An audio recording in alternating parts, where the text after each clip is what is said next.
পরবর্তী বক্তা রুমিন ফারহানা, ব্রাহ্মণবাড়িয়া 2। মাননীয় স্পিকার, আপনাকে ধন্যবাদ। মাননীয় স্পিকার, দীর্ঘদিন পর্যন্ত এই দেশে কোনো নির্বাচন হয় নাই। মানুষ তাদের পছন্দের প্রতিনিধি নির্বাচন করতে পারে নাই। জাতীয় নির্বাচন থেকে শুরু করে স্থানীয় পর্যায়ে নির্বাচন পর্যন্ত প্রত্যেকটি নির্বাচন ছিল কারচুপিপূর্ণ।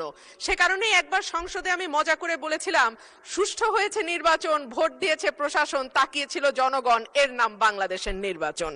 তো মাননীয় স্পিকার, সেই জায়গা থেকে ৩৬শে জুলাই আমাদের জীবনে আসলো, কয়েক লক্ষ মানুষ রাস্তায় নামলো, কয়েক হাজার মানুষ চিরতরে পঙ্গু হলো এবং প্রায় ১৫০০-এর উপর মানুষ তাদের জীবন দিল যাতে মানুষ তার ভোটের অধিকার আবারও ফিরে পায়।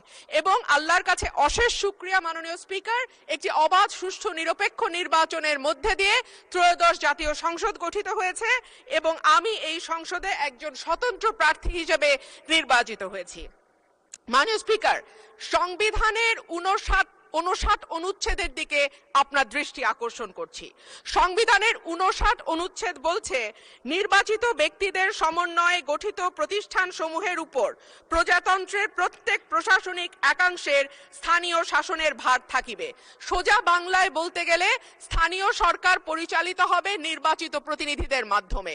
কিন্তু আমরা বিস্ময়ের সঙ্গে এবং দুঃখ নিয়ে লক্ষ্য করলাম, একটি নির্বাচিত সরকার ক্ষমতায় আসবার পরপরই স্থানীয় প্রশাসনগুলোতে প্রশাসক নিয়োগ করেছে। মাননীয় স্পিকার, যখন শেখ হাসিনা পালিয়ে গেল তখনকার পরিবর্তিত পরিস্থিতিতে অন্তর্বর্তীকালীন সরকার প্রশাসক নিয়োগ দিতে বাধ্য হয়েছিল, কারণ আমরা দেখেছি ইউনিয়ন পর্যায়ে, উপজেলা পর্যায়ে চেয়ারম্যান বা মেম্বার যারা ছিল তারাও পালিয়ে গেছে। কিন্তু এই অবস্থা তো মাননীয় স্পিকার এখন আর নেই। এখন তো একটা সুষ্ঠু নির্বাচন দেয়া যায়। সেই জায়গায় আমরা দেখলাম দলীয় নেতা কর্মীদের পুনর্বাসন প্রক্রিয়া শুরু হয়েছে। এই বিষয়ে আমি